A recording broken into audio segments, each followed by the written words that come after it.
नमो नमो तुलसी महारानी, नमो नमो हरि की पटरानी। जाको दर्श परस अघनासे, महिमा वेद पुराण बखानी। शाखा पत्र मंजरी कोमल, श्रीपति चरण कमल लपटानी।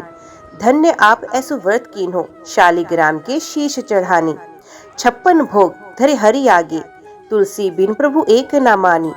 प्रेम प्रीत कर हरिवश कीन्हे, सांवरी सूरत हृदय समानी। मीरा के प्रभु गिरधर नागर, भक्ति दान दीजिए महारानी। जय माँ तुलसी। ओम नमो भगवते वासुदेवाय नमः। आज की वीडियो में हम तुलसी धात्री माता की महिमा आपके सामने प्रस्तुत करने जा रहे हैं। उम्मीद करती हूँ कथा का पूरा फल लेने के लिए आप कथा को शुरू से लेकर अंत तक जरूर श्रवण करेंगे। ओम नमो भगवते वासुदेवाय नमः। सूत जी ने कहा, जैमिनी एकादशी प्रतिज्ञा के फल को सुनकर बहुत प्रसन्न हुए थे। अपने हाथ जोड़कर भगवान कृष्ण यानी व्यास जी से ये शब्द बोले, आपकी कृपा से मैंने उनकी महिमा सुनी है। किनकी? भगवान विष्णु की।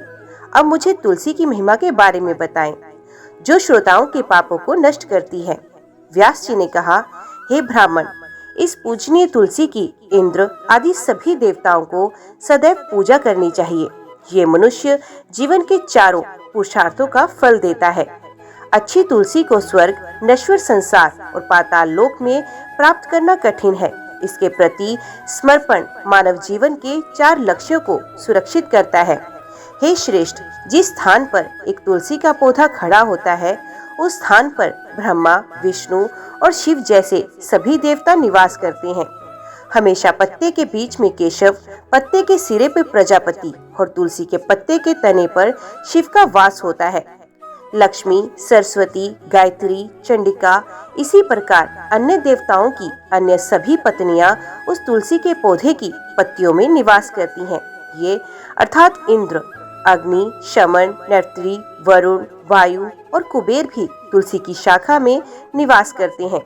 सूर्य आदि सभी ग्रह, विश्वदेव, वसु, सभी ऋषि और सभी दिव्य ऋषि, इसी प्रकार करोड़ों ब्राह्मणों और पृथ्वी पर जितने भी पवित्र स्थान हैं, तुलसी का सहारा लेकर रहते हैं।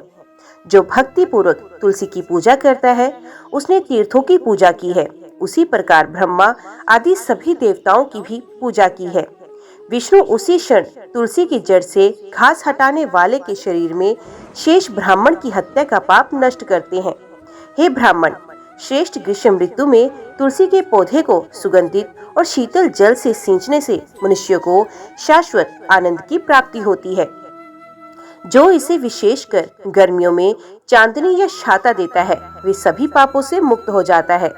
जो मनुष्य वैशाख में प्रतिदिन तुलसी के पौधे पर जल की अविरल धारा प्रवाहित करता है, उसे अश्वयज्ञ का फल प्राप्त होता है। जो हाथ फैलाकर और खोखला करके तुलसी के पौधे पर जल छिड़कता है, वे भी सभी पापों से मुक्त होकर स्वर्ग प्राप्त करता है। हे ब्राह्मण ऋषि, जो मनुष्य कभी तुलसी के पौधे को दूध से सींचता है, उसके घर में लक्ष्मी स्थिर रहती है। हे ब्राह्मण ऋषि, उसके पुण्य का फल सुनो। जो तुलसी के पौधे की जड़ को गाय के गोबर से लीपता है, हे जैमिनी, हजारों कल्पों तक वहां से धूल के कण हट जाने पर भी वे विष्णु के साथ आनंद मनाता है। जो व्यक्ति गोधूली के समय तुलसी के पौधे की जड़ में दीपक रखता है, वे अपने परिवार के 1 करोड़ सदस्यों सहित विष्णु के लोक में जाता है। जो तुलसी के पौधे को गाय, कुत्ते, गधों, मनुष्यों और बच्चों से बचाता है, विष्णु उसकी सदैव रक्षा करते हैं। इसमें कोई संदेह नहीं कि जो व्यक्ति श्रद्धा पूर्वक तुलसी का पौधा लगाता है, उसे मृत्यु के बाद सर्वोच्च मुक्ति मिलती है। जो श्रेष्ठ धर्मात्मा मनुष्य प्रातःकाल तुलसी के पौधे का दर्शन करता है, उसे विष्णु दर्शन का फल मिलता है। जो तुलसी के पौधे को श्रद्धा पूर्वक नमस्कार करता है, उसके जीवन बल, यश, धन, संतान की वृद्धि होती है। तुलसी का स्मरण करने से सारे पाप नष्ट हो जाते हैं। तुलसी के स्पर्श मात्र से ही मनुष्यों के रोग नष्ट होते हैं। जो शुभ तुलसी पत्र खाता है, उसके शरीर का सारा पाप उसी क्षण नष्ट हो जाता है। जो मनुष्य तुलसी की लकड़ी से बनी माला धारण करता है, उसके शरीर में कोई पाप नहीं होता। यही सत्य है जो मैं कह रहा हूँ। इसमें कोई संदेह नहीं कि जो तुलसी के पत्तों से गिरा हुआ जल अपने सर पर धारण करता है, उसे गंगा स्नान का पुण्य मिलता है। जो मनुष्य भक्ति पूर्वक दुर्वासा पवित्र चावलों के दानों, पुष्पों, खाद्य पदार्थों के प्रसाद के साथ शुभ तुलसी की पूजा करता है, उसे विष्णु की पूजा का फल प्राप्त होता है। हे ब्राह्मण ऋषि, उस व्यक्ति को विष्णु के चरणों की पूजा करने से क्या फायदा, जिसने कभी पूजनीय तुलसी की पूजा की हो। जो भोजन फूल, उत्कृष्ट धूप और घी के प्रसाद के साथ धर्मपरायणता, भौतिक कल्याण और कामुक आनंद का सर्वोच्च अमृत देती है। हे ब्राह्मण, विष्णु उनसे प्रसन्न होते हैं जो दोष रहित स्थानों पर विष्णु को प्रसन्न करने वाली और देवताओं द्वारा पूजे जाने योग्य तुलसी का रोपण करते हैं। और मुरा का शत्रु, तीनों लोकों का स्वामी, शीघ्र ही उन्हें सर्वोच्च स्थान दे देता है। जो भी शुभ कार्य, यज्ञ, व्रत, मृत पूर्वजों का सम्मान, विष्णु की पूजा उपहार देना और अन्य शुभ कार्य जो मनुष्य तुलसी की निष्कलंक जड़ पर करते हैं, वे सभी वास्तव में अक्षय हो जाते हैं। हे ब्राह्मण श्रेष्ठ, विष्णु की प्रिय तुलसी के बिना मनुष्य पृथ्वी पर जो भी पवित्र कार्य करता है वे निष्फल हो जाता है। देवताओं के देव कमल नेत्र वाले अर्थात विष्णु भी प्रसन्न नहीं होते। जो मनुष्य भक्ति पूर्वक तीर्थ यात्रा के दौरान शुभ शुद्ध तुलसी का दर्शन करता है, उसे विष्णु की कृपा से शीघ्र ही तीर्थ यात्रा का फल मिलता है। ये कथन बहुत दृढ़ है। संसार के एकमात्र स्वामी अर्थात विष्णु मंदार, कुंद, कमल जैसे सुगंधित फूलों को छोड़कर गुणों से भरी और पापों के विनाश के लिए सूखी तुलसी को भी सहर्ष स्वीकार करते हैं। विष्णु जिन्हें तुलसी प्रिय है, वे सदैव उन दुष्टों का धन छीन लेते हैं जो अज्ञानतावश अमृत देने वाले रेंगने वाले पौधे के समान पवित्र करने वाले तुलसी के पौधे को उखाड़कर जमीन पर रख देते हैं। ये सच है। विष्णु उन मनुष्यों का धन शीघ्र ही छीनते हैं और सदैव मूत्र त्याग करते हैं, मल त्याग करते हैं अथवा देवताओं के निवास स्थान तुलसी की जड़ में गंदगी डालते हैं और इस प्रकार पाप एकत्रित करते हैं। मैं विष्णु की पूजा के लिए तुम्हारी पत्तियां एकत्रित कर रहा हूँ। मैं तुम्हारे पत्ते एकत्रित कर रहा हूँ क्योंकि तुम्हारे बिना पारिजात के फूलों से भी, चंदन आदि से भी विष्णु संतुष्ट नहीं होते। हे पवित्र, तुम्हारे बिना हर कार्य निष्फल है। इसलिए हे देवी तुलसी, मैं आपके पत्ते एकत्रित कर रहा हूँ। मुझे वरदान दो। हे विश्व के नेता, मुझे इस पीड़ा के लिए क्षमा करें जो आपके पत्तों को तोड़ने के कारण आपके हृदय में उत्पन्न हुई। हे तुलसी, मैं आपको नमस्कार करता हूँ। विष्णु का भक्त अपने दोनों हाथों को जोड़कर इन दोनों स्तोत्रों का पाठ करता है और फिर 2 बार ताली बजाकर तुलसी के पत्तों को इस प्रकार इकट्ठा करता है कि तुलसी की शाखा हिल ना जाए। हे ब्राह्मण श्रेष्ठ, जब पत्ता तोड़ते समय देवी तुलसी की कोई शाखा टूट जाती है तो तुलसी के स्वामी विष्णु के हृदय में पीड़ा उत्पन्न होती है। शाखा की नोक से गिरे हर पुराने पत्ते से भी राक्षसों, मधु और कैटअप के विनाशक विष्णु की पूजा की जानी चाहिए। जो मनुष्य तुलसी के कोमल पत्तों से भगवान विष्णु की पूजा करता है, वे जो कुछ भी अपने हृदय से चाहता है उसे शीघ्र ही प्राप्त करता है। जैमिनी ने कहा, हे ब्राह्मण श्रेष्ठ, तुलसी के समान कौन सा अन्य वृक्ष है? मुझे ये जानने की इच्छा है। हे सत्यवती के पुत्र, कृपा करके बताएं। व्यास जी ने कहा, हे ब्राह्मण, जैसे तुलसी सदैव विष्णु को प्रिय है, वैसे ही धात्री भी सभी पापों को नष्ट करने वाली है। हे ब्राह्मण श्रेष्ठ, वे सभी देवता जो पौधे तक पहुंचने के बाद उसमें निवास करते हैं, आमल की जड़ में निवास करते हैं। हे ब्राह्मण श्रेष्ठ, गंगा जैसे पवित्र स्थान वहीं रहते हैं जहाँ विष्णु की सबसे प्रिय शुद्ध धात्री रहती है। हे ब्राह्मण, वे कार्य शुभ या अशुभ जो आमल की के मूल में मनुष्यों द्वारा किया जाता है, निश्चित रूप से अक्षय हो जाता है। जो धात्री की शुद्ध ताजी पत्तियों से विष्णु की पूजा करता है, वे पापों के ढेर से मुक्त हो जाता है और विष्णु में समाहित हो जाता है। हे जैमिनी, वे स्थान अपवित्र है जहाँ ना तो धात्री होगी और ना ही तुलसी होगी। मनुष्य को अपने किए हुए कर्म का फल नहीं मिलता। उनके आश्रम में जहाँ शुभ धात्री या तुलसी मौजूद नहीं, उनके द्वारा किए गए सभी पवित्र कार्य वास्तव में निष्फल हो जाते हैं। हे ब्राह्मण, जिसके घर में धात्री और तुलसी नहीं होती, दरिद्रता और पाप रहते हैं और उससे काली प्रसन्न होती है। हे ब्राह्मण श्रेष्ठ, बुद्धिमानों को उस स्थान को शमशान के रूप में देखना चाहिए जहाँ ना तो तुलसी है न धात्री। जहाँ धात्री और तुलसी होती है वहाँ सभी देवता निवास करते हैं। जहाँ न धात्री का पत्ता है न तुलसी का, वहाँ सारा पाप विद्यमान है। विष्णु लक्ष्मी के साथ धात्री फलों की माला पहनने वाले बुद्धिमान व्यक्ति के शरीर का सहारा लेंगे। सभी देवता धात्री लकड़ी की माला पहनने वाले बुद्धिमान व्यक्ति के शरीर का सहारा लेकर रहते हैं। धात्री फलों की माला धारण करने वाले मनुष्य जो भी शुभ या अशुभ कार्य करता है वे अक्षय कहा जाता है। जो मनुष्य ब्रह्मा के संपूर्ण स्वरूप को जानकर धात्री फल खाता है उसके शरीर में बचा हुआ सारा पाप नष्ट हो जाता है। हे ब्राह्मण श्रेष्ठ, मैं तुम्हें वे महिमा बताऊंगा जो धात्री फलों की माला पहनने वाले मनुष्य के सभी पापों को नष्ट करती है। यदि संयोग से उसकी मृत्यु शमशान में हो जाए तो भी उसे गंगा स्नान का पुण्य मिलता है। इसके बारे में कोई संदेह नहीं। उनके दर्शन से सभी पापी करोड़ों योनियों में भी किए गए भयंकर पापों से तत्काल मुक्त हो जाते हैं। इसमें कोई संदेह नहीं हे ब्राह्मण श्रेष्ठ कि जो प्रतिदिन धात्री फल की एक गांठ खाता है वे प्रतिदिन धार्मिक पुण्य प्राप्त करता है और उसे संग्रहित करता है। इसमें कोई संदेह नहीं कि जो सभी देवताओं की शरण स्थली धात्री वृक्ष को हानि पहुंचाता है वे विष्णु के शरीर पर प्रहार करता है। धात्री सभी देवताओं से परिपूर्ण है। ये विष्णु को विशेष प्रिय है। ब्रह्मा भी इसके गुणों का ठीक ठीक वर्णन नहीं कर सकते।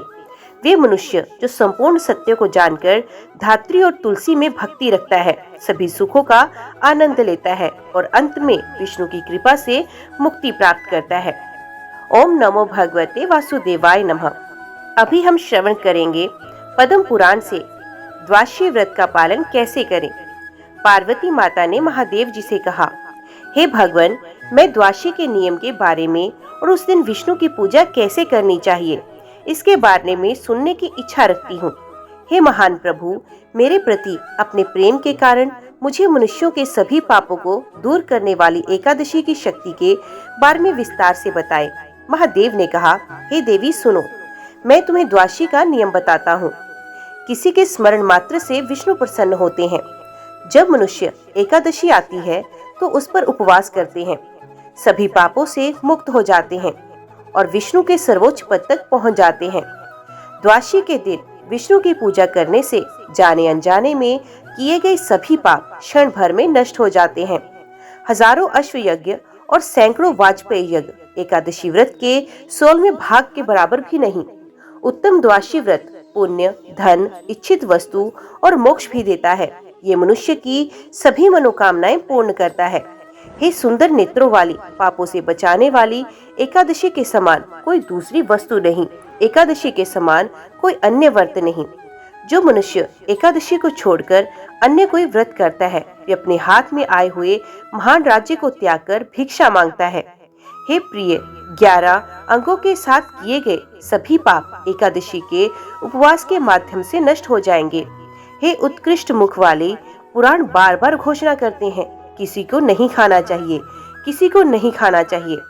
जब विष्णु का दिन आ गया है, हे उत्तम वर्ण वाले, जीवन की जातियों और अवस्थाओं के लिए भोजन की कुछ वस्तुएं सदैव वर्जित होती हैं, विशेष रूप से शुक्ल पक्ष और कृष्ण पक्ष की एकादशियों पर। इसमें कोई संदेह नहीं कि एकादशी व्रत अवश्य करना चाहिए। यदि किसी के माता और पिता की मृत्यु की सालगिरह का दिन उस दिन हो जिस दिन एकादशी पड़ती है तो उपहार द्वादशी के दिन दिए जाने चाहिए, लेकिन कभी भी एकादशी के दिन नहीं। मृत पूर्वज और देवता निंदित भोजन नहीं खाते। एकादशी के दिन भोजन भी नहीं करना चाहिए, शराब नहीं पीनी चाहिए, ब्राह्मण को चोट नहीं पहुंचानी चाहिए। ये तीनों पाप समान गुरुत्वाकर्षण में कहे गए हैं। अतः शुद्ध एकादशी पर व्रत रखना चाहिए। वाणी, शरीर और कर्म तीनों अवस्थाओं में व्रत रखने का प्रयत्न करना चाहिए। दशमी के साथ मिश्रित एकादशी से सावधानी से बचना चाहिए। यदि दशमी जारी रहती है भोर के समय एकादशी के दिन, ये अर्थात एकादशी दशमी के साथ मिश्रित होगी, उसे उस एकादशी के दिन को छोड़कर बिना सोचे शुद्ध अमिश्रित द्वादशी का व्रत करना चाहिए। हे देवी, यदि एकादशी का एक भाग त्रयोदशी के दिन सूर्योदय तक रहता है तो द्वादशी उस दिन भी रहती है। भोर में उसे सभी संस्कार करने चाहिए। यहाँ तक कि अगर द्वादशी का एक हिस्सा भी हो तो उस दिन व्रत तोड़ने की सलाह दी जाती है। ऐसे में शुद्ध एकादशी को भी नजरअंदाज कर देना चाहिए। इसके बारे में कोई संदेह नहीं। भले ही एकादशी का एक भाग द्वादशी को भी जारी रहे। जब सूर्य उदय हो गया, व्यक्ति को पूरी एकादशी पिछले दिन को नजरअंदाज कर उस द्वादशी दिन व्रत रखना चाहिए। इस प्रकार विधि निश्चित करके विष्णु के दिन व्रत करना चाहिए। 4 भोजन से परहेज करना चाहिए। एक पहले दिन की शाम को, दूसरा आखिरी दिन, 3 दिन की सुबह 2 बार बीच में व्रत रखना चाहिए। दशमी के दिन उसे केवल एक बार भोजन करना चाहिए। अपनी पत्नी के साथ संभोग नहीं करना चाहिए। जमीन पर सोना चाहिए और अगले दिन पवित्र रहना चाहिए। अपने शरीर पर धात्री फल का गूदा लगाकर स्नान करना चाहिए और संध्या प्रार्थना करनी चाहिए। उसे व्रत रखकर रात्रि के समय विष्णु की पूजा करनी चाहिए। विष्णु के भक्त को किसी विधर्मी, निषिद्ध कार्य करने वाले पतित व्यक्ति या चांडाल को नहीं देखना चाहिए। उससे बात नहीं करनी चाहिए, उसे छूना नहीं चाहिए। जो ब्राह्मण विष्णु के प्रति समर्पित नहीं, उसे विधर्मी कहा जाता है। जिसने सर के शीर्ष पर बालों का गुच्छा और जनेऊ का त्याग किया, उसे निषिद्ध कार्यों में शेष रहने वाला कहा जाता है। छोटे बड़े पाप करने वाले को पतित कहा जाता है। सबसे निचली जाति से संबंधित व्यक्ति को शपच कहा जाता है। ये उचित निर्णय वेदों द्वारा लिया गया है। देवाधिदेव भगवान की पूजा करके रात्रि जागरण करना चाहिए। रात्रि के समय चंदन, फूल, दीप, वस्त्र, आभूषण, शुभ गुनगुनाना, स्तोत्र, नमस्कार से भक्ति पूर्वक विष्णु की पूजा करनी चाहिए। फिर प्रातःकाल विधि पूर्वक तुलसी मिश्रित जल से स्नान करके मृत पितरों तथा देवताओं को तृप्त करके कोमल तुलसी के पत्तों तथा सुगंधित पुष्पों से लक्ष्मी सहित जगत के स्वामी विष्णु का पूजन करना चाहिए। फिर उसे 108 बार विष्णु की मूर्ति के सामने दीपक प्रज्वलित करना चाहिए। विष्णु और लक्ष्मी को उसे कमल से बनी माला अर्पित करनी चाहिए। उन्हें धूप, दीप, भोजन सामग्री और तांबुल भी अर्पित करना चाहिए। उन्हें दूध में उबले हुए चावल और चीनी का स्वादिष्ट भोजन कराना चाहिए और कपूर के साथ तांबुल चढ़ाना चाहिए। उनकी प्रदक्षिणा करते हुए उन्हें श्रद्धा पूर्वक प्रणाम करना चाहिए। उसे 108 बार अग्नि में घी के साथ आहुति देनी चाहिए। प्रत्येक ऋचा के पाठ के साथ पुरुष सुकत और लक्ष्मी सुकत के दूध पाठ के साथ दूध में उबले हुए चावल की आहुति देनी चाहिए। उसे ब्राह्मण को भोजन कराना चाहिए और वाणी पर संयम रखकर स्वयं भी भोजन करना चाहिए। उसे उस महान दिन को पुराणों आदि का पाठ करके व्यतीत करना चाहिए। उस रात उसे ब्रह्मचर्य का पालन करते हुए भूमि पर सोना चाहिए। द्वादशी के दिन इस प्रकार पूजे जाने पर कमलापति भगवान एक क्षण में प्रसन्न हो जाते हैं और भगवान निश्चित रूप से सभी इच्छित वस्तुएं प्रदान करते हैं। हे देवी, मैंने तुमसे इस प्रकार द्वादशी का उत्तम व्रत कहा है। ओम नमो भगवते वासुदेवाय नमः। अभी हम श्रवण करते हैं पद्म पुराण से शालिग्राम की महिमा के बारे में। कार्तिकेय जी ने कहा, हे भगवान, हे ध्यान करने वाले संतों में सबसे महान, मैंने सभी धार्मिक प्रथाओं के बारे में सुना। हे भगवान, शालिग्राम की पूजा के बारे में मुझे विस्तार से बताएं। प्रभु ने कहा, हे अत्यंत बुद्धिमान, तो जो कुछ पूछता है मैं तुझे बताऊंगा। हे मेरे प्रिय, इसे सुनो। हे दयालु कार्तिकेय, एक शालिग्राम पत्थर पर जंगम और स्थावर तीनों लोग सदैव एक साथ रहते हैं। जिसने इसे देखा, नमस्कार किया, स्नान किया और पूजा की, उसे करोड़ों गुना अधिक यज्ञ और 1 करोड़ गायों के दान का फल प्राप्त होता है। हे बालक, जिसने हमेशा विष्णु के शालिग्राम से बहता हुआ पानी पिया है, उसने भ्रूण में बहुत पीड़ादायक प्रवास को काट दिया है। हे पुत्र, वे भी जो सदैव रजोगुण से युक्त और भक्तिहीन है, शालिग्राम पत्थर की पूजा करने के बाद विष्णु बन जाएगा। गोल शालिग्राम पत्थर का स्मरण, महिमा, ध्यान, पूजा और नमस्कार करने पर करोड़ों पापों का नाश हो जाता है। जैसे सिंह को देखकर जंगल में जानवरों के झुंड डर के मारे दूर हो जाते हैं, उसी प्रकार शालिग्राम पत्थर को देखने पर बड़ी संख्या में पाप दूर हो जाते हैं। जो मनुष्य पूजा के समय शालिग्राम पत्थर को श्रद्धा से अथवा बिना श्रद्धा से प्रणाम करेगा, उसे मोक्ष प्राप्त होगा। जो मनुष्य प्रतिदिन शालिग्राम की पूजा करता है, उसे यम का भय नहीं रहता, मृत्यु और जन्म का भी भय नहीं रहता। कलयुग में जो मनुष्य अत्यधिक भक्ति पूर्वक प्रतिदिन शालिग्राम पत्थर की पूजा, चंदन, पैर धोने के लिए जल, आदर पूर्वक प्रसाद, भोजन सामग्री, दीप, धूप, नैवेद्य, गीत संगीत, वाद्य और भजन से करता है। वे हजारों करोड़ों का आनंद उठाता है। पृथ्वी पर मेरे भक्त उन मनुष्यों को मनुष्यत्व कैसे प्राप्त हो सकता है, अर्थात मनुष्य के रूप में जन्म, जिन्होंने श्रद्धा पूर्वक शालिग्राम को नमस्कार किया है।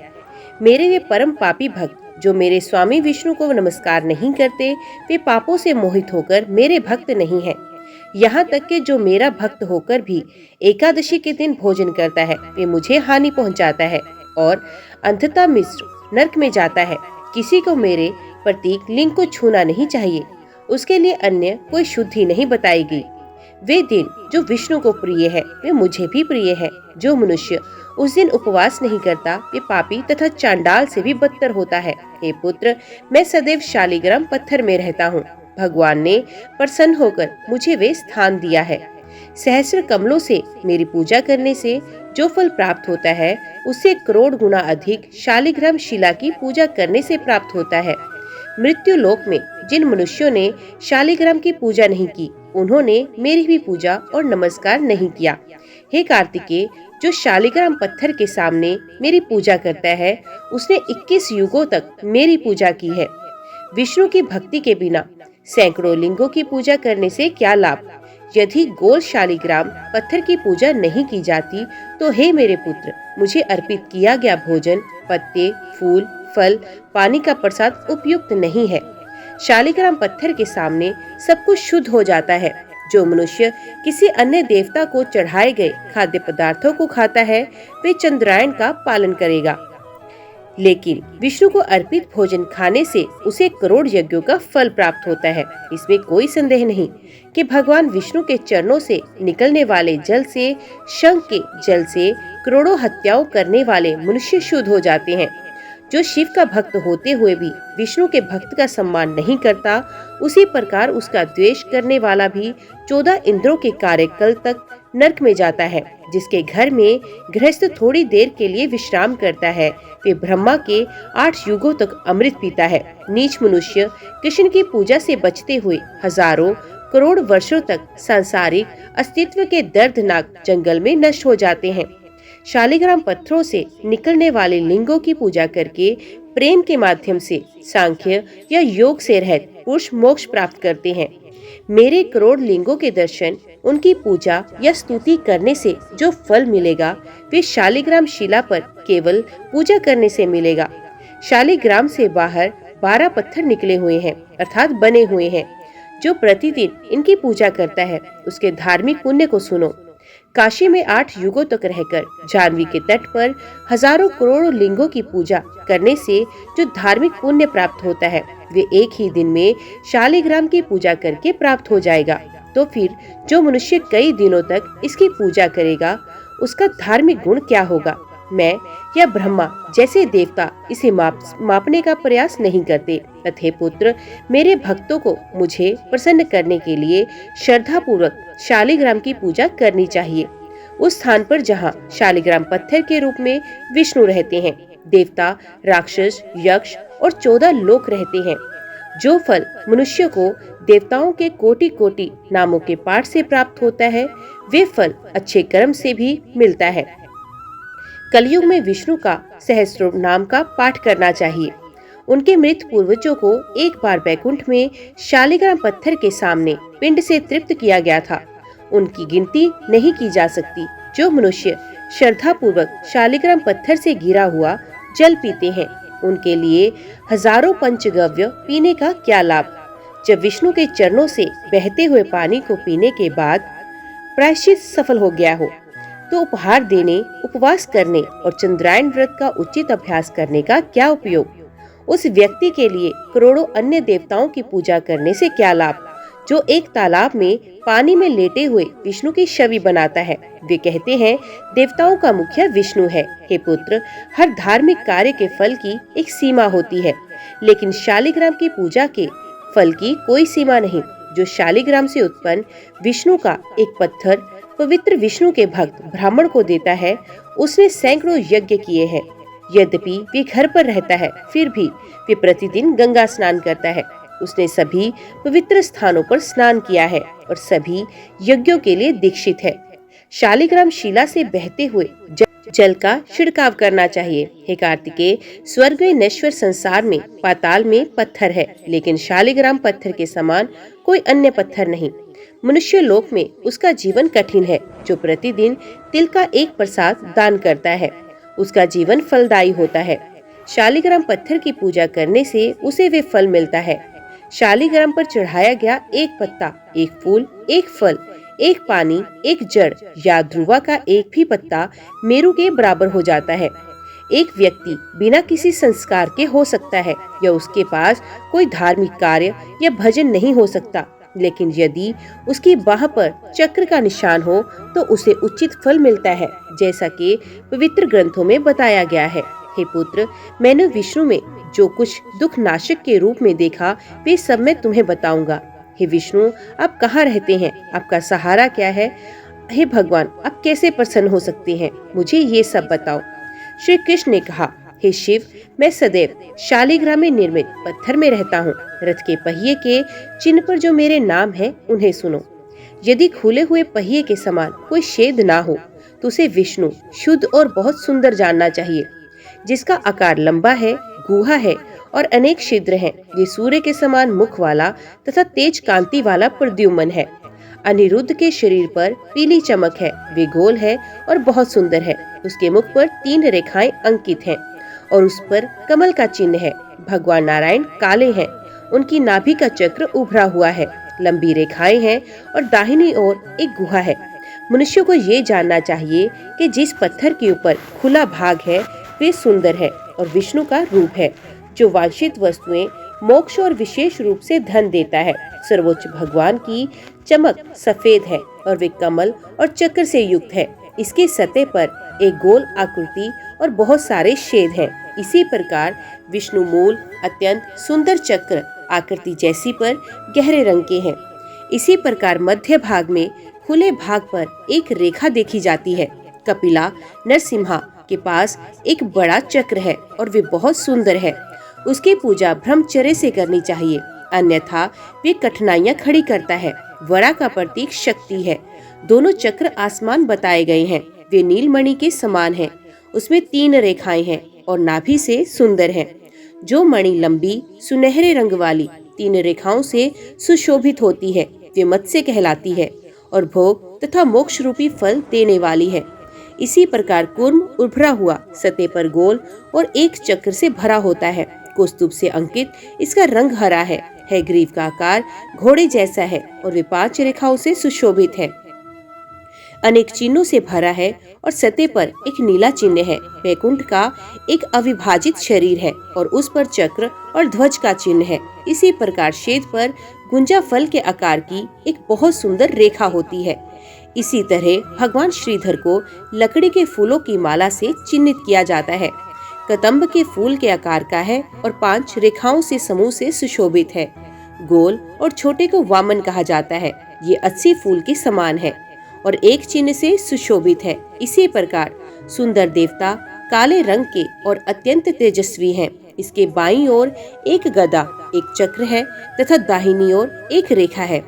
इसी प्रकार दामोदर बड़ा है। इसके केंद्र में एक चक्र है। ये दुर्वा जैसा दिखता है, छिद्रों से भरा होता है और इसमें पीली रेखाएं होती हैं। अनंत इसमें कई रंग हैं और ये विभिन्न सर्किटों से चिन्हित है। ये विभिन्न रूपों वाला है और सभी वांछित वस्तुओं को प्रदान करता है। जिसका चेहरा सभी दिशाओं में, मध्यवर्ती दिशाओं में और ऊपर देखा जाता है, उसे भोग और मोक्ष के रूप में फल देने वाले पुरुषोत्तम के रूप में जानना चाहिए। जिसका लिंग शालिग्राम से निकले एक पत्थर के शीर्ष पर दिखाई देता है, वे भगवान योगेश्वर हैं और एक ब्राह्मण की हत्या के पाप को दूर करते हैं। पद्मनाभ लाल रंग के हैं। उनके मुख पर कमल का स्पर्श है। इनकी प्रतिदिन पूजा करने से दरिद्र व्यक्ति भी धनवान बन जाता है। किसी को उस व्यक्ति को इंगित करना चाहिए जो एक चक्र से चिन्हित हो, जिसमें एक सुनहरा शरीर है और किरणों का संग्रह है, जो कई सुनहरी रेखाओं से भरा हुआ है और चमक से सजाया गया है। अत्यंत चमकदार पत्थर सफलता देता है। काला पत्थर व्यक्ति को प्रसिद्धि देता है। श्वेत पत्थर व्यक्ति को पापों को जलाता है और पीता को दीर्घायु और पुत्र देता है। गहरे नीले रंग का धन देता है। एक लाल रंग का एक रोग, एक कठोर व्यक्ति निराशा देता है। कुटिल मनुष्य व्यक्ति का कारण बनता है। एक पत्थर पर चक्र को सुदर्शन जानना चाहिए। दूसरा युगल लक्ष्मी और नारायण। तीसरा अक्यूटा। चौथा जनार्दन होगा। पांचवा वसुदेव है और छठा प्रद्युम्न होगा। सातवां संरक्षण। आठवां पुरुषोत्तम होगा। नौवां नौ मोड़ वाला अपनी प्रकृति का। 10वां 11वां अनिरुद्ध होंगे और 12वां 12 रूपों में से एक होगा। इनसे अधिक चक्र अनंता नामक पत्थर पर देखने को मिलती है। कटे फटे या खंडित शालिग्राम में कोई दोष नहीं होता।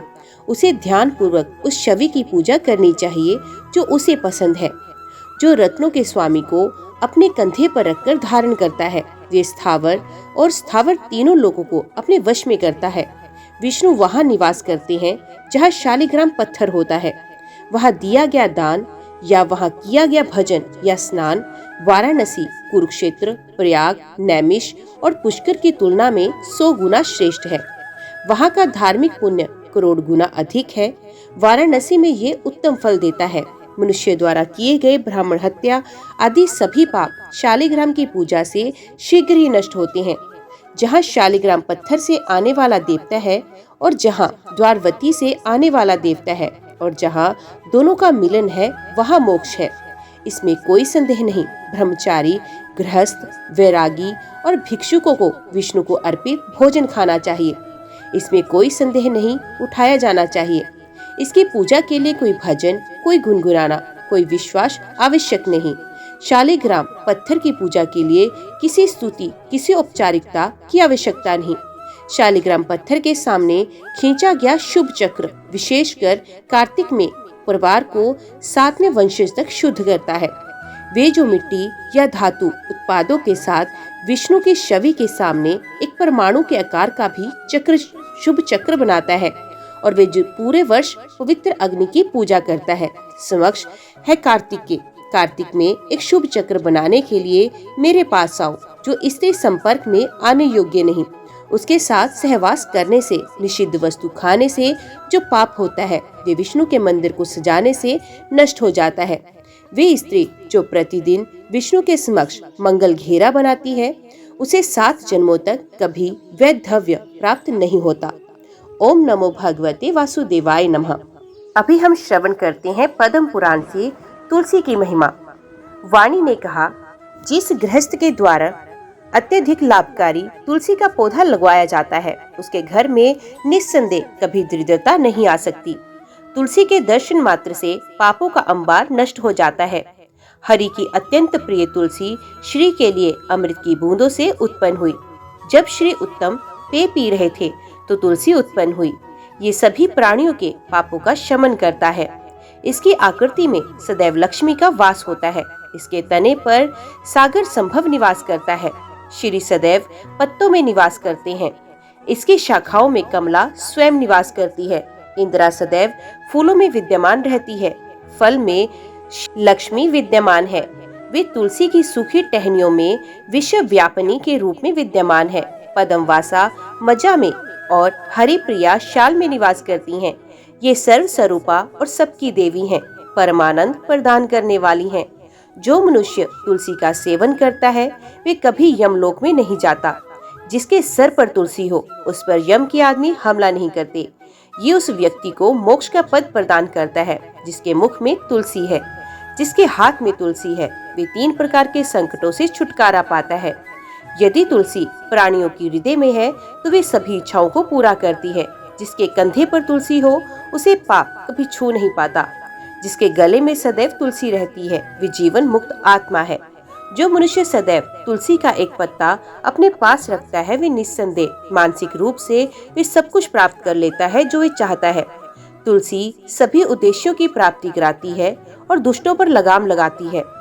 जो मनुष्य उसे प्रतिदिन जल देता है वे कभी यमलोक में नहीं जाता। यदि इसके विशेषकर चातुर्मास्य के दौरान नमस्कार किया जाए तो ये मोक्ष प्रदान करता है। ये जानने पर कि नारायण जल के साथ साथ अश्वत्थ वृक्ष पर भी निवास करते हैं। लक्ष्मी ने सभी जीवित प्राणियों के प्रति दया भाव से तुलसी के पौधे का सहारा लिया। यदि लोगों द्वारा तुलसी का सहारा लिया जाता है तो उनके हजारों पाप हजारों में विभाजित हो जाते हैं। चातुर्मास्य के दौरान हमेशा गोविंदा को याद करना चाहिए।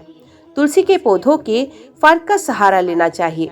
तुलसी के पौधों को दूध से छिड़कना दुर्लभ है। यदि कोई व्यक्ति तुलसी के पौधे को श्रद्धा पूर्वक पालता है और उसकी जड़ों के चारों ओर बने बर्तन में पानी भर के उसे सींचता है तो उसका परिवार पवित्र हो जाता है। जिस प्रकार तुलसी में स्थित श्री प्रतिदिन बढ़ती है, उसी प्रकार गृहस्थ की इच्छाएं बढ़ती हैं। चाहे कोई धार्मिक छात्र हो या गृहस्थ हो या वनवासी सन्यासी या तपस्वी या सभी प्रकार की प्रकृति जातियां और उपजातियां, यदि वे विश्वास के साथ तुलसी की सेवा में लगे हुए हैं तो हरि उनके दुखों को दूर कर देंगे। हरि एक होते हुए भी सभी पौधों में व्याप्त है। विभिन्न रसों से व्याप्त उनके स्वरूप का ध्यान किया जाता है। इसी प्रकार कमला देवी हमेशा याद किए जाने पर दुखों आदि को नष्ट करने वाले एक पेड़ तुलसी के रूप में निवास करने लगी। ओम नमो भगवते वासुदेवाय नमः। आज की वीडियो में इतना ही। उम्मीद करती हूँ वीडियो आपको पसंद आई होगी। वीडियो पसंद आई हो तो वीडियो को लाइक और चैनल को सब्सक्राइब जरूर कीजिएगा। जय श्री हरि या जय माँ तुलसी लिखकर कमेंट बॉक्स में अपनी हाजिरी और अपने सुझाव देना ना भूलिएगा। तो मिलते हैं अगले कथा अगली वीडियो के साथ। तब तक के लिए देखते व सुनते रहिए। जय माँ कंजर, जय माता दी।